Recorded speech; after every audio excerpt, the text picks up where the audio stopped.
Hey guys, happy February, and hope that your January and, well, your February at this point went well. I'm a little late posting this video, so you'll see me in March sooner than later. But we are officially back in the swing of things, and the housing market is seeing some uptick, which is a great sign overall. I personally am really excited for what this year is going to bring, not only to me personally, but to my clients and friends in the housing market. Rates have been hovering in the mid 6% range, dipping here and there, but overall staying fairly steady. And to be honest, these rates are not bad in general. Hovering around the 6% range isn't bad, and yes, if you have an interest rate of 2.75% from COVID, yeah, it does seem like quite a jump. But those rates aren't gonna come back unless it's put there artificially by the government. So unless we see another worldwide event, that 6% rate and slowly dipping in towards the 5% range is actually a pretty balanced number historically. So keep that in mind if you are day trading the mortgage rates and waiting for the 2.75% to make a comeback.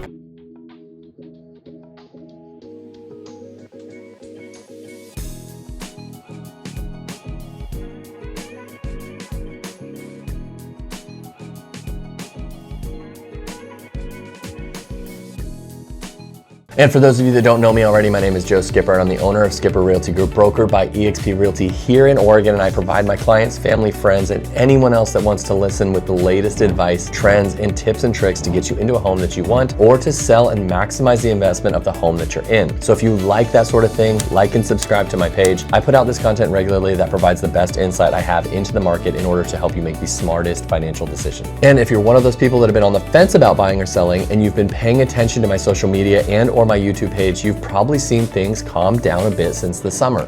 Rates have been up and down, but overall steady. Buyers have had more and more of a say in the offers that they want to make, and sellers are responding appropriately to that. Sellers this winter have been seeing less competition, but as inventory starts to creep back up, is that going to change this spring? Stay tuned for my thoughts on that. In today's video, we're going to dig into the brand new housing numbers and what they actually mean for you, whether you're thinking of making a move or you're just keeping tabs on the biggest investment that you've got. I'm going to cover the Portland metro area as well as specifically Wilsonville, since this is the town I live in. So yes, I am biased, but I will show you those numbers as well. But in the event that you say live in Salem, Keizer, Lake Oswego, anywhere in the valley, I know those numbers as well. I can help you out no matter where you live in the valley. So drop me a message or comment below the city that you want to talk about, and I can either do a video on that city or we can talk privately about it and see what you have going on where you live. The numbers will be from January, even though we're in February. That's our latest data, so this is a month back. So keep that in mind as we go through, especially during these winter months. January's median sold price in Wilsonville landed at $662,500. That's down from $671,000 the month prior and down about 7.7% from this time last year. Now, a couple things to consider here. First is that January is still a winter month, and winter months traditionally see softer pricing overall. And specifically for Willie numbers, we have such a low inventory overall that each sale matters a lot to the median sales price. So we can see a lot more fluctuation within Wilsonville compared to, say, Portland. And speaking of our lovely neighbors to the north, Portland's median home sale price held much steadier because they have far more inventory and transactions happening. That doesn't mean one market is stronger than the other necessarily.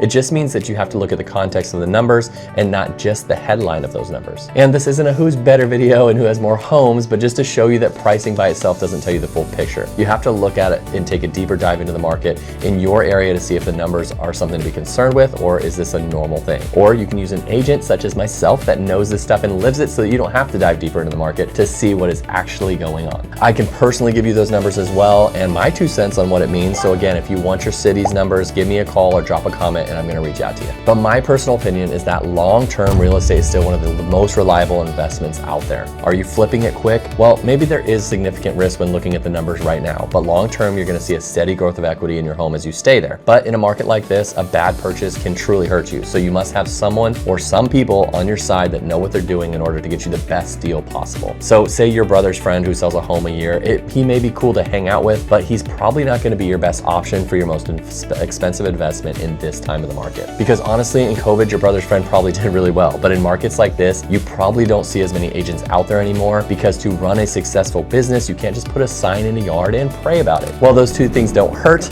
you also need to know how to market, know the ins and outs of your client's area, and you have to know how to get your clients the best results on their home. A good local agent saves or makes you thousands because they know what's actually selling and at what price, not just what sounds good to win the listing. Anyways, went off on a tangent. Wilsonville continues to remain a good place to invest and to live. Homes that are priced right are still getting offers in a fairly decent timeline. If it's listed too high, then your home may sit a bit. It's not worth it, trust me. But back to the numbers in Wilsonville, days on market came in at 57 days this month. That's up from 47 days last month, but down 13.7% compared to this time last year when we were at 66 days. So yes, homes are taking slightly longer than they were in December, but they're still selling faster than they were at the same point last year. That's a pretty healthy sign overall. Winter months will naturally stretch those days out a bit, but as long as your home is priced right and marketed well, it's gonna sell. As I was saying earlier, the inventory in Wilsonville jumped up to 20 active listings this month. That's a big increase from the 7 we had last month, but that is typical early year behavior. Agents that pulled listings in the fall are bringing them back on, and sellers are trying to get ahead of the spring market. Even with that jump, we are still slightly below where we were at this time last year though. So inventory isn't exploding, it's just normalizing. Okay, so the numbers. What did they show us this month? January shows us a market that is adjusting but stabilizing. Prices dipped slightly month over month, but not really dramatically. Days on market are still healthier than last year. Inventory is rising seasonally like it should. I do not see signs of a bubble that's apparently gonna pop like every national news outlet was saying. They're normally wrong and in everything they report, and this particularly is no different. But I do have some advice that I'm giving out for free on this channel, so here it is. For sellers, preparation and pricing are everything right now. In this season, great photos, fresh staging, curb appeal that pops even in this rain, that's what's gonna get eyes on your house. Price it right from day one and you'll position yourself well before the big spring wave hits. For buyers, this window is still real. We're seeing motivated sellers, negotiation room, and opportunity on homes that are priced properly. Don't sleep on it. Once we get deeper into the spring, the crowds show up faster than you think. And my final 2 cents is that this is not a panic time for you sellers out there. Just be patient, price your home well, market it right, get it looking its best, and you'll see the activity. Buyers are out there, they're just more selective and they're more price conscious. Now, if you work with us, all this stuff is taken care of you, so you don't have to stress about what you are or you're not doing. From the very beginning, we work with the sellers. We walk through the home with our professional stagers and designers to help either stage your home using